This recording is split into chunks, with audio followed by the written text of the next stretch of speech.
What's good, y'all? Welcome back to the lab with another quest build.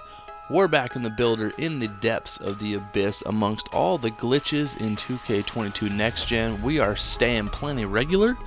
I got something absolutely uber gruesome for y'all with this hatch right here. It's a 6'8 freak of absolute nature, an athletic demon that is going to be one of the rarest build names in the entire game.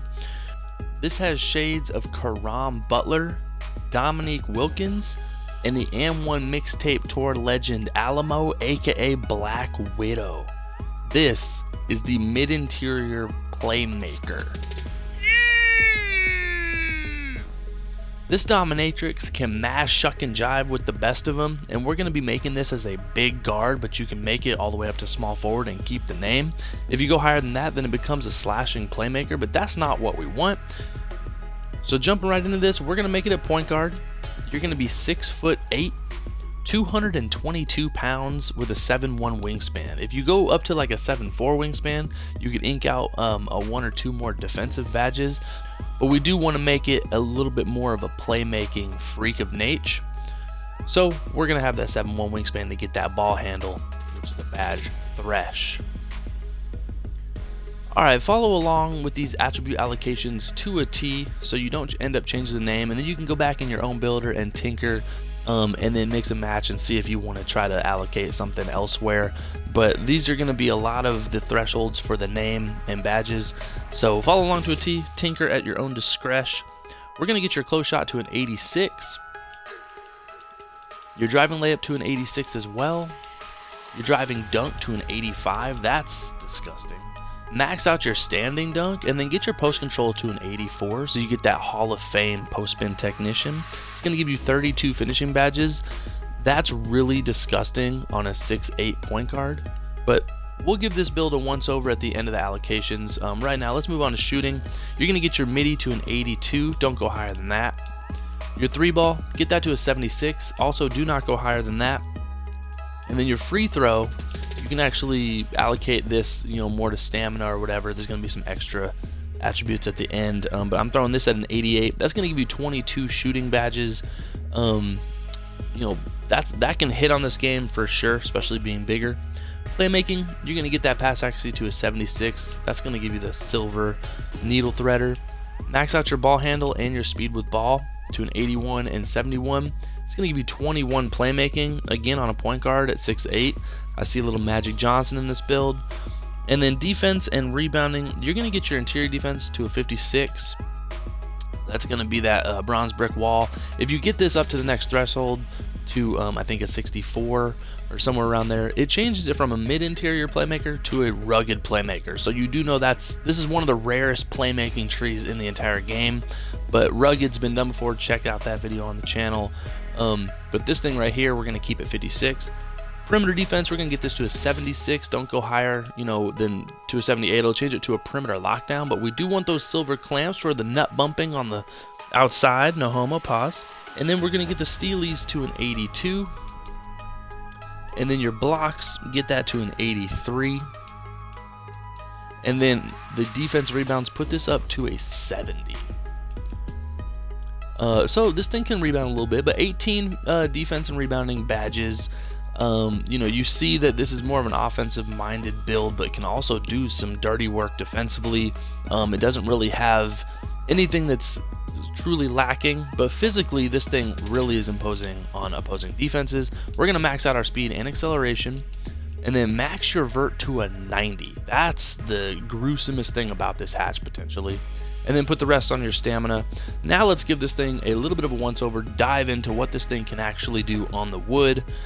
Finishing wise jumps out at you real quick, high 80s, mid to high 80s on all the categories. You're going to be able to post up smaller guards or even wings. You get that gold limitless takeoff with post spin and a nice plethora of dunk animations. Like I said, Alamo, aka Black Widow from AM1 was a big, longer, rangy guard, kind of probably 20 years before his time. He would really shine in this era, RIP Alamo, but 32 finishing badges allows you to be that big wing type point guard. And then they can also shoot the midi with an 82. You get that Hall of Fame fade. This is going to be really hot. So you can ISO this build in the half-court setting. The 76 3-ball is hittable on this build, on this game, especially if you're good behind the sticks. So you're not going to be necessarily a liability shooting the ball if you do step back to the three-point line and let it fly. You can shoot free throws, and then playmaking-wise, you can handle the pill. A nice secondary ball handler, especially if you're playing with another smaller guard. If this does slide to the 2 or 3, you're a nice secondary ball handler with good speed and can make all the passes in the game with silver bullets.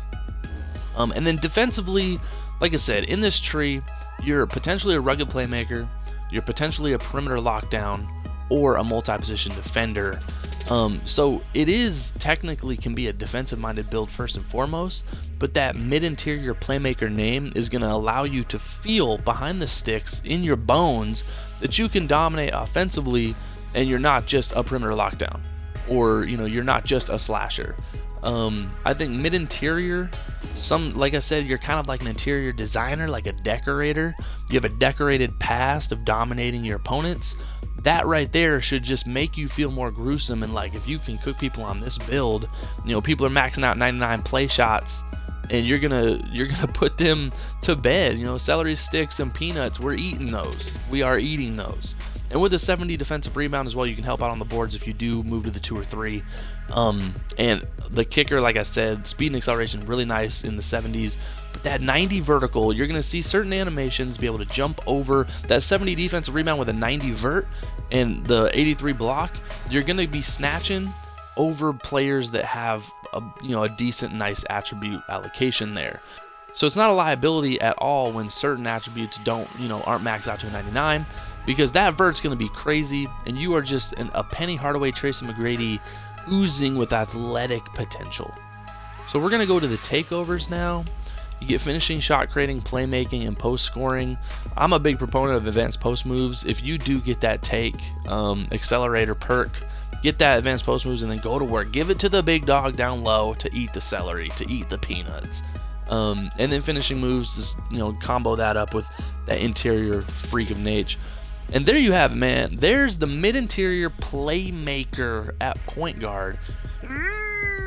You can also make this at 6'9". You potentially can even glitch this out to 6'10". But this 6'8" point guard version is going to be a matchup nightmare anywhere you play. Because if you're not a defensive lock build guarding this thing, you're too big, you're too athletic.